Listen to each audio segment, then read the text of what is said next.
Chapter 3, Lesson 3. Main Ideas. Belief Systems. The leaders following Muhammad continued to spread the Prophet's message. Culture. The Caliphs who expanded the Muslim empire showed tolerance to those they conquered. Government. The issue of how to choose leaders divided the Muslim community. Islam after Muhammad's death. Build on what you know.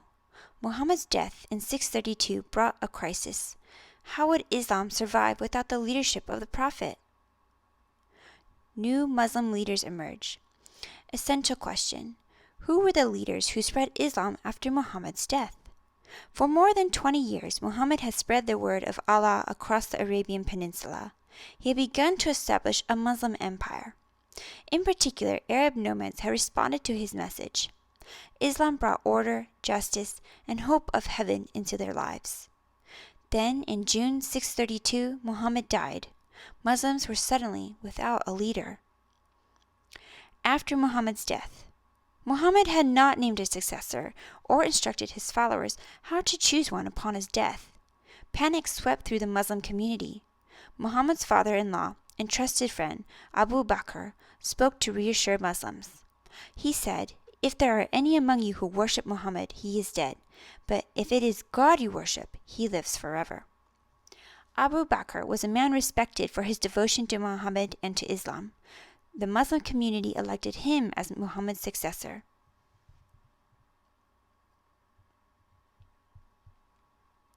Abu Bakr succeeds Muhammad. In 632, Abu Bakr became the first caliph, a title that means successor. He promised Muslims that he would closely follow Muhammad's example. Shortly after the Prophet's death, some clans on the Arabian Peninsula abandoned Islam. Others refused to pay taxes, and a few individuals even declared themselves prophets. During his 2-year reign, Abu Bakr used military force to reunite the Muslim community. He brought Central Arabia under Muslim control and started the conquest of the lands to the north that are now Iraq and Syria. Abu Bakr. Abu Bakr was Muhammad's closest companion and advisor.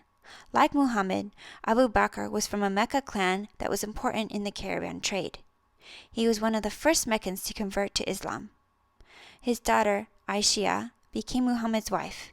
Abu Bakr's loyalty to the Prophet was an important factor to the Muslims who elected him as Muhammad's successor. Rightly guided caliphs. Essential question. How did the caliphs who expanded the Muslim empire treat those they conquered? Abu Bakr and the next 3 elected caliphs, Umar, Uthman, and Ali, had known Muhammad and supported his mission to spread Islam. They used the Quran and Muhammad's actions to guide them. For this, they are known as the rightly guided caliphs. Their rule was called the Caliphate. Caliphs expanded the Muslim empire. Muslims controlled most of Arabia when Abu Bakr died in 634. The second elected caliph, Umar, ruled until 644. His swift and highly disciplined armies conquered Syria and Lower Egypt, which were part of the Byzantine Empire. Muslim armies also took territory from the Persian Empire. The next 2 caliphs continued to expand Muslim territory and completed the conquest of Persia. By 661, Muhammad's successors had increased the size of the Muslim empire nearly 4 times, either through conquest or by treaty. The empire then included all of Southwest Asia and stretched into North Africa. Reasons for success. Muslims saw the military victories as signs of Allah's support. They were energized by their faith and were willing to fight to spread Islam. In battle, Muslim armies proved to be disciplined and their leaders were highly skilled. The Muslim success also resulted from weaknesses in 2 empires north of Arabia. The Byzantine and the Persian empires had been fighting each other for a long time. Their armies were exhausted.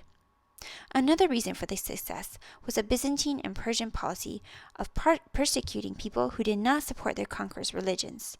For this reason, persecuted people often welcomed Muslim invaders as liberators.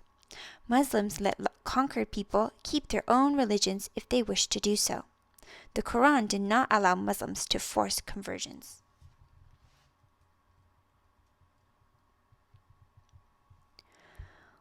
Muslims' rule. There was much blending of cultures under Muslim rule. Over time, many peoples in Muslim ruled territories converted to Islam. They were attracted by Islam's message of equality and hope for salvation. There was also an economic benefit. Muslims did not have to pay certain taxes. Jews and Christians, as people of the book, received special treatment. They paid a poll tax each year in exchange for not having to perform military duties. Jews and Christians also held important roles in the Muslim state as officials and scholars. However, they were not allowed to convert others.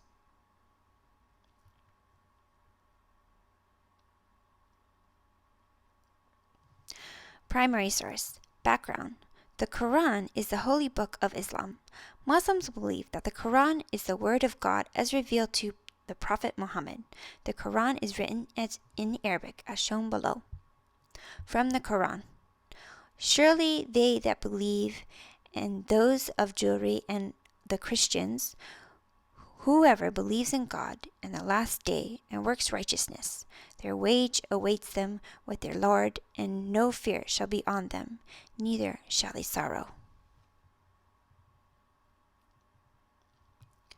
A split in Islam. Essential question. How did the issue of choosing leaders divide the Muslims? Muslims found it difficult to keep a unified rule even though they were successful on the battlefield. Umayyad seized power. In 656, a group of rebels opposed the leadership of Uthman and murdered him. His murder started a civil war. Various groups struggled for power. Muhammad's cousin and son-in-law, Ali, was a logical choice as the next caliph, but his leadership too was challenged. In 661, Ali was assassinated. The system of electing a caliph died with him. A family known as the Umayyads took power and set up a hereditary dynasty. This meant that the rulers would come from one family and inherit the right to rule. The Umayyads also moved the Muslim capital from Medina to Damascus, a distant city in newly conquered Syria. Arab Muslims felt Damascus was too far away. Some were also upset because the Umayyads abandoned the simple life of earlier caliphs and surrounded themselves with luxury. These actions divided Muslims and raised questions about how to choose leaders. Muslim community splits. Because they wanted peace, most Muslims accepted the Umayyads' rule, but a minority resisted. They believed that the caliph should always be a relative of the Prophet. This group was called the Shia, meaning the party of Ali. Its members were known as the Shiites. Those who did not resist the Umayyads and accepted the rule of the elected caliphs were called Sunnis. The word meant followers of the Sunnah, or followers of Muhammad's example. This split in Islam would become permanent, and opposition to the Umayyads would cause the caliph to collapse. Basic differences between Muslims. Early caliphs. Sunni beliefs. The first 4 caliphs were rightful rulers. Shia beliefs. Only Ali, Muhammad's son-in-law, was legitimate. Muslim ruler. Sunni beliefs. Any Muslim who follows Muhammad's example may be ruler. Shia beliefs. Only a descendant of Muhammad and Ali may be imam or ruler. Sources of Islam. Sunni beliefs. Quran and Sunnah of Muhammad. Shia beliefs. Quran, Sunnah, and teachings of imams. Lesson summary. The Muslim community faced a difficult job in choosing a successor after Muhammad died. The Muslim empire rapidly expanded under the rightly guided caliphs. Conflict over the caliphate caused a split in the Muslim community in the mid-7th century. Why it matters now. The division between Sunnis and Shiites continued to cause conflict in the Muslim world today.